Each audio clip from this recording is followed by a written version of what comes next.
एक ब्राह्मण अपनी पत्नी के साथ उज्जैन नगर में रहता था। ब्राह्मण की पत्नी बड़ी सुशील पतिव्रता स्त्री थी। ब्राह्मण कहने के लिए तो राजा के यहाँ नौकर था, परंतु राजा विक्रम ब्राह्मण से कोई कार्य नहीं करवाते थे। बस हर माह घर बैठे उस ब्राह्मण की तनख्वाह भेज दिया करते थे।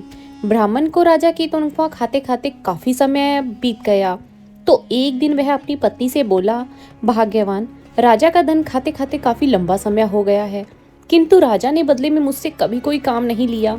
इस भार से मैं कैसे कर्ज मुक्त हो सकूंगा।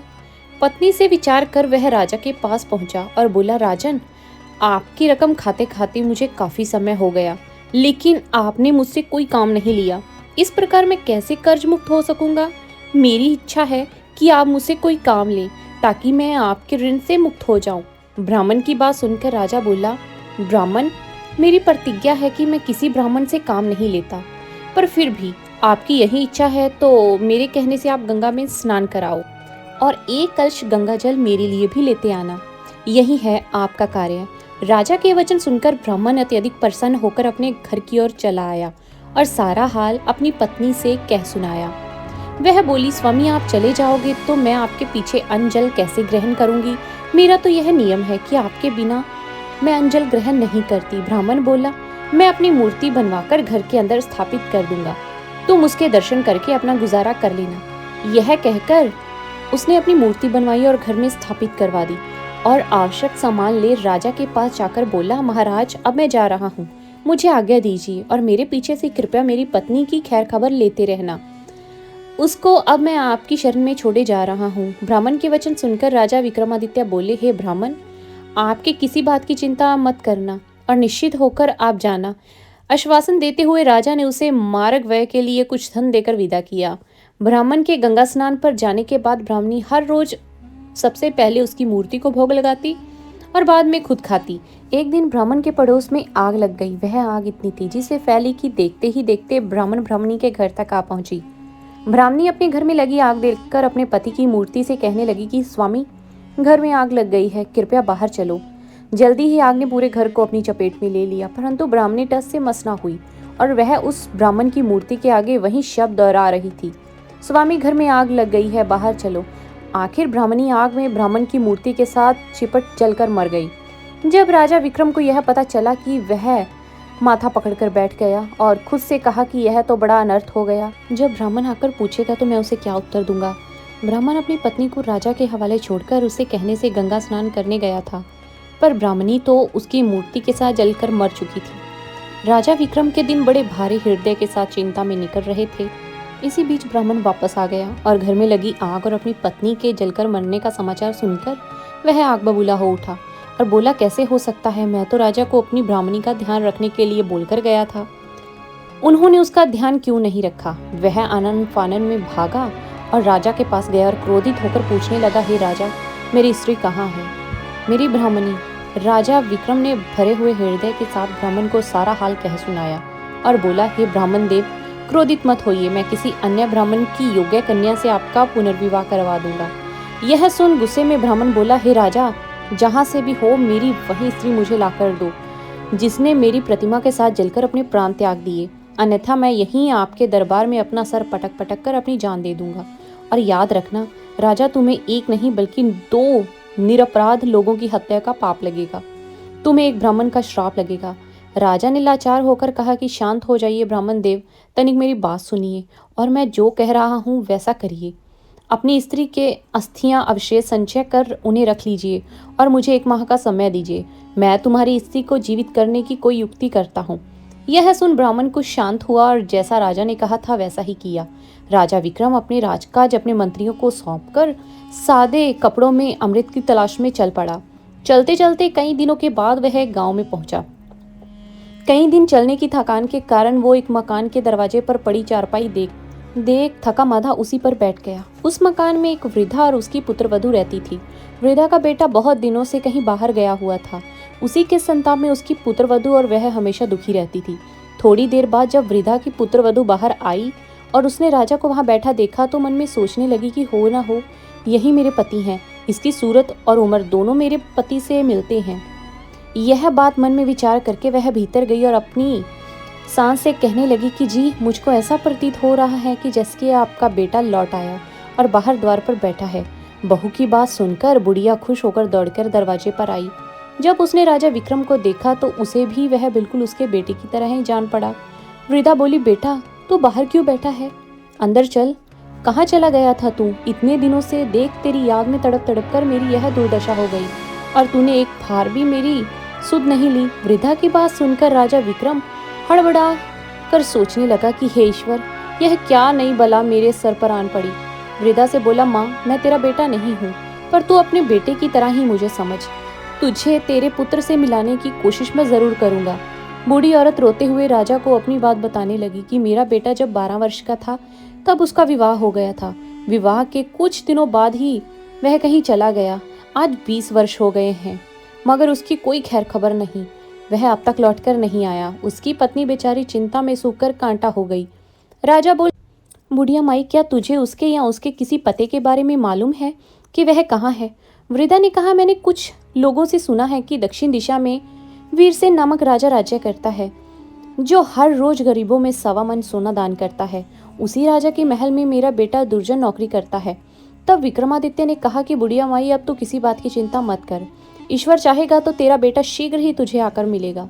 इतना कहकर राजा विक्रम वहां से दक्षिण दिशा की ओर चल दिया। कुछ दिनों के यात्रा करने के पश्चात वे दक्षिण दिशा पहुंच गए। विक्रम वहां से पूछते राजा के महल के द्वार पर पहुंचा और द्वारपाल से बोला, भाई, आप दुर्जन को मुझ पथिक का संदेश भिजवाने का कष्ट करें कि तुम्हारे गांव से एक आदमी आया है और वह तुमसे मिलना चाहता है। द्वारपाल ने भीतर जाकर दुर्जन को विक्रम का संदेश दे दिया, जिसे सुनकर वह द्वार पर आया और विक्रम को अपने गांव का निवासी समझकर उसे अपने डेरे पर ले गया। विक्रमादित्य ने कहा कि भाई, तुमको ऐसा नहीं करना चाहिए था। जब से तुम आए हो तब से घर की सूरत तक नहीं देखी। तुम्हारे घर में तुम्हारी माता और पत्नी रो रो कर दिन बिताती हैं। तुम्हारे लिए उचित यही है कि जैसे भी बने शीघ्र ही उनकी सुध लो। दुर्जन बोला, भाई, मैं क्या करूं, विवश हूं ना। तो महाराज मुझे छुट्टी नहीं देते, ना इस्तीफा लेते हैं, फिर भला किस प्रकार जा सकता हूँ? विक्रम बोला, इसकी चिंता तुम मत करो, तुम्हारे बदले में मैं नौकरी कर लूंगा। अब दुर्जन ने राजा से कहा कि महाराज, मेरा भाई गाँव से आया है, वह मेरे बदले यहाँ पर नौकरी करेगा। आप कृपया मुझे कुछ दिनों के लिए छुट्टी दे दें, क्योंकि मेरी माँ व पत्नी के लिए मैं बहुत व्याकुल हूँ। राजा वीरसेन बोला, अच्छा, अपने भाई को नौकरी पर छोड़कर तुम 1 महीने के लिए अपने घर हो आओ।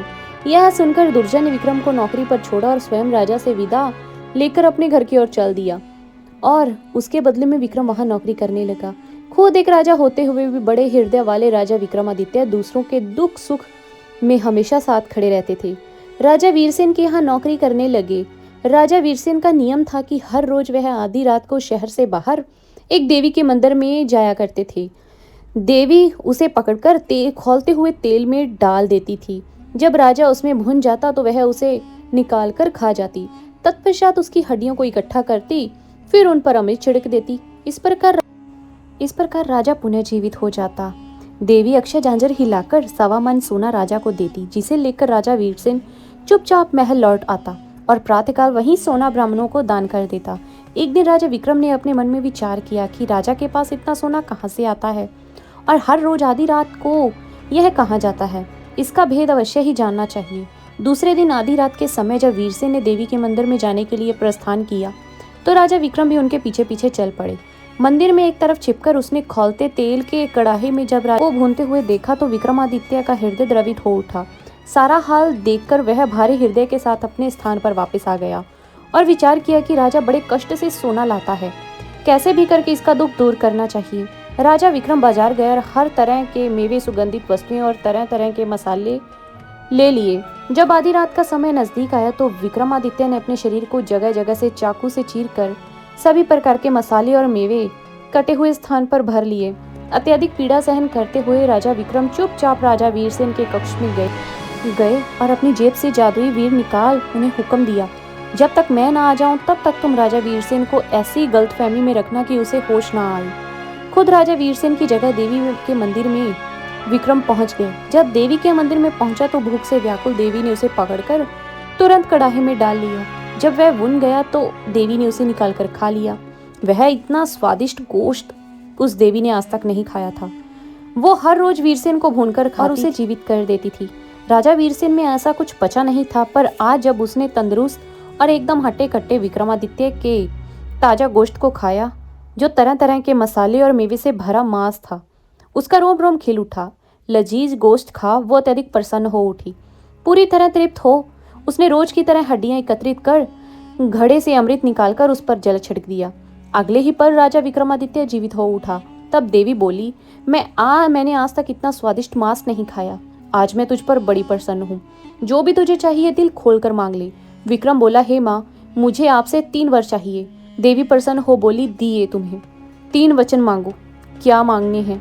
तब विक्रम ने कहा कि पहले वचन में मुझको आपका अमृत का पात्र चाहिए, दूसरे वचन में मुझे आपकी अक्षय झांझर भी चाहिए। ये 2 वरदान मांगकर विक्रम ने सोचा कि इसका अमृत यदि मैंने ले लिया और देवी ने राजा को नित्य की भांति भूनकर खाया तो फिर वो कभी जिंदा नहीं होगा।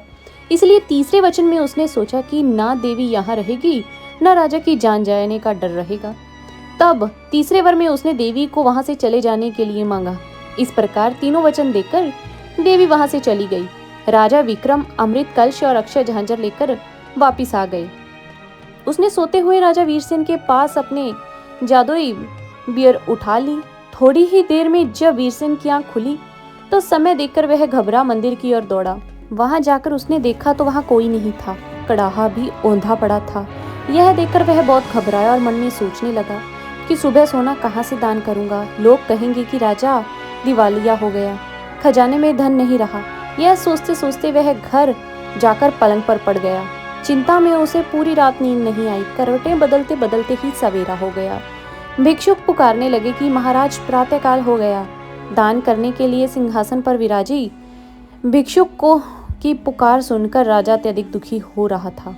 महल के बाहर भिक्षुक चिल्ला रहे थे। राजा शर्म और शोक में डूबा भिक्षुकों की आवाज सुन रहा था। राजा को शोक में डूबा देख विक्रम ने कहा कि हे महाराज, आज आप सुस्त क्यों हैं? सोना दान क्यों नहीं कर रहे?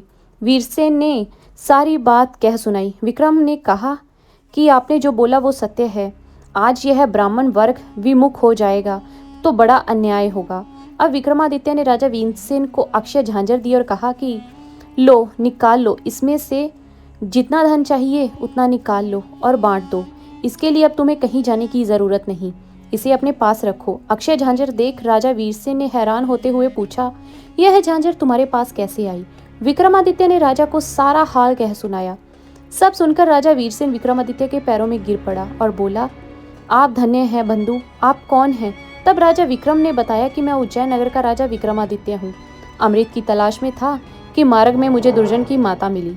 पुत्र की जुदाई में उसका बुरा हाल था। मैंने उससे मिलकर यहाँ दुर्जन को उसकी माता की दुर्दशा से अवगत कराने चला आया। तब वीरसेन बोला कि आप धन्य हैं राजन, जैसा आपके बारे में सुना था वैसा ही आपको पाया। वो झांझर वीरसेन को दे उससे विदा ली। राजा विक्रम अपने राज्य की तरफ चल पड़ा। महीना पूरा होने को था। वायदे के मुताबिक समय राजा विक्रमादित्य उज्जैन नगरी में पहुंच गए। उन्होंने ब्राह्मण को बुलाकर उसकी पत्नी की अस्थियां मंगवा ली। राजा ने ज्यों ही उन पर अमृत छिड़का त्यों ही ब्राह्मणी उठ खड़ी हुई। ब्राह्मण ने खुशी से झलकते आंसुओं के साथ राजा विक्रमादित्य के पैरों में गिरकर उनका धन्यवाद किया और अपने बुरे व्यवहार के लिए उनसे क्षमा मांगी। राजा विक्रमादित्य केवल एक महान योद्धा या शासक नहीं थे, बल्कि उन्होंने दूसरों के दुखों को दूर करने के लिए अपने जीवन को जोखिम में डालने से भी कभी परहेज नहीं किया। उनकी अमृत की तलाश, एक ब्राह्मण के दुखी परिवार को जोड़ने का संकल्प और राजा वीरसेन की समस्या को हल करने के लिए अपनी अद्वितीय योजनाएं यह दर्शाती हैं कि एक सच्चा राजा केवल अपनी प्रजा का भला सोचता है। इसी के साथ यह कहानी यहीं पर समाप्त करते हैं। आपको ये कहानी कैसी लगी? अगर आपको ये कहानी अच्छी लगी तो प्लीज़ इसे ज़्यादा से ज़्यादा शेयर कीजिए। और आप सब लोगों से भी नम्र विनती है कि अगर आप हमारे चैनल पर नए हैं तो प्लीज़ हमारे चैनल को सब्सक्राइब कीजिए।